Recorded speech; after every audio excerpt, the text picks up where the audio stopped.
지금으로부터 65년 전 대한민국은 미국이 승인했던 박정희의 계엄령과 군사 쿠데타를 허용했었습니다.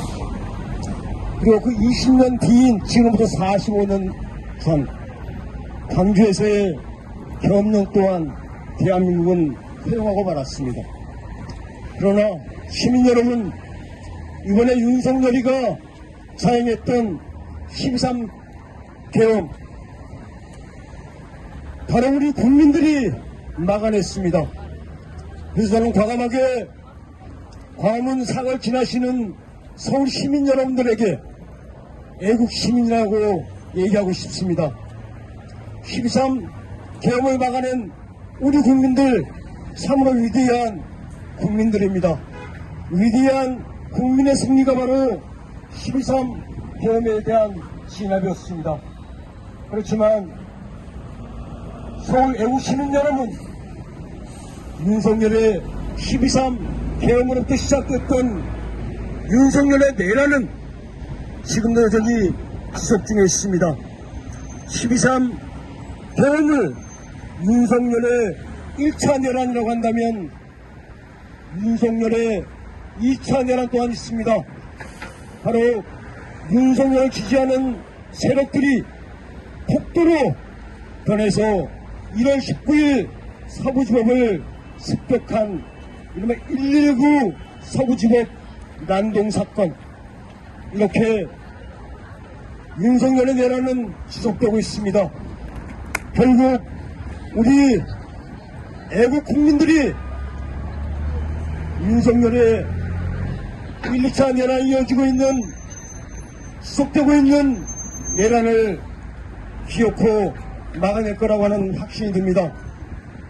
윤석열의 내란이 지속되고 있는 과정에서 애국 시민의 한 사람으로서 저는 우리나라의 주권 문제를 이야기해보고 싶습니다. 결론부터 얘기하겠습니다.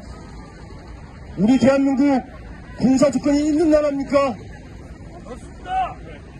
우리 주권국가 대한민국이 외교, 안보, 정치주권이 있는 나라입니까? 바로 이에 대한 질문에 대한 답은 바로 윤석열 내란 과정에서 확실하게 확인할 수 있습니다.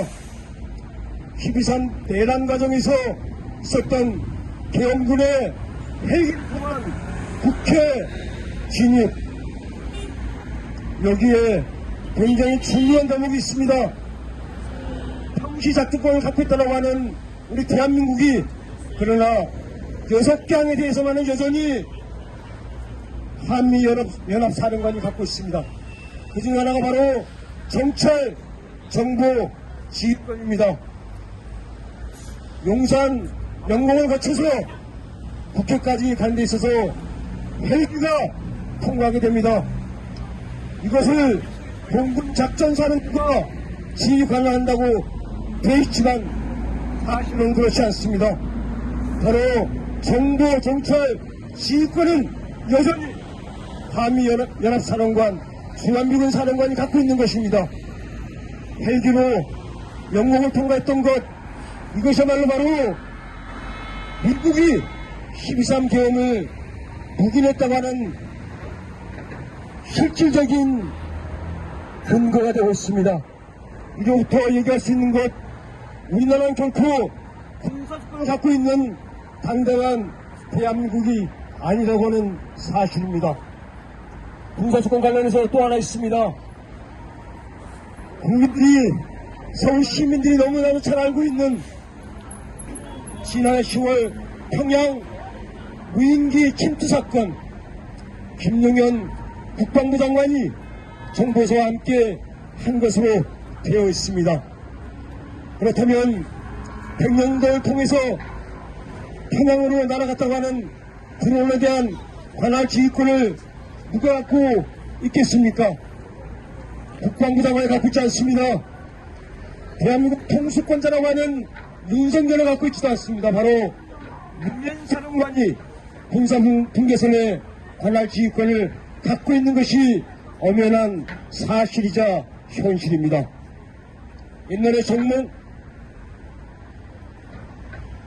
옛날에 박근혜가 편안을 갔을 때도, 그리고 김대중 대통령이, 노무현 대통령이, 문재인 대통령이 방북을 했을 때도 그것을 실제로 승인해 준 사람은 대한민국의 대통령이 아니라 바로 유엔 사령관이었던 겁니다.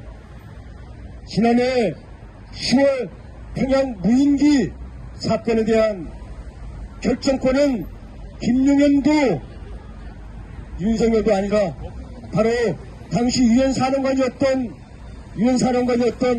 폴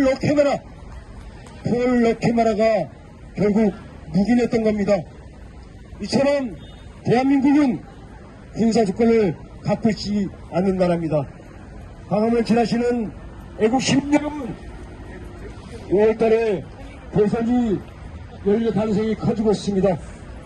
세 번의 민주당 정부를 통해서 우리는 국민주권의 일부는 실현했지만 여전히 국가주권은 전혀 실현치 못하고 있습니다.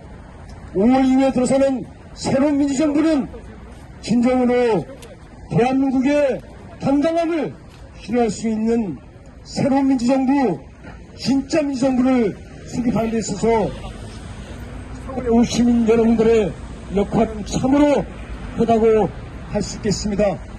다시 한번 마무리 말씀드리건대 12.3 계엄을 막아낸 것은 바로 위대한 대한민국의 국민들이었습니다. 고맙습니다.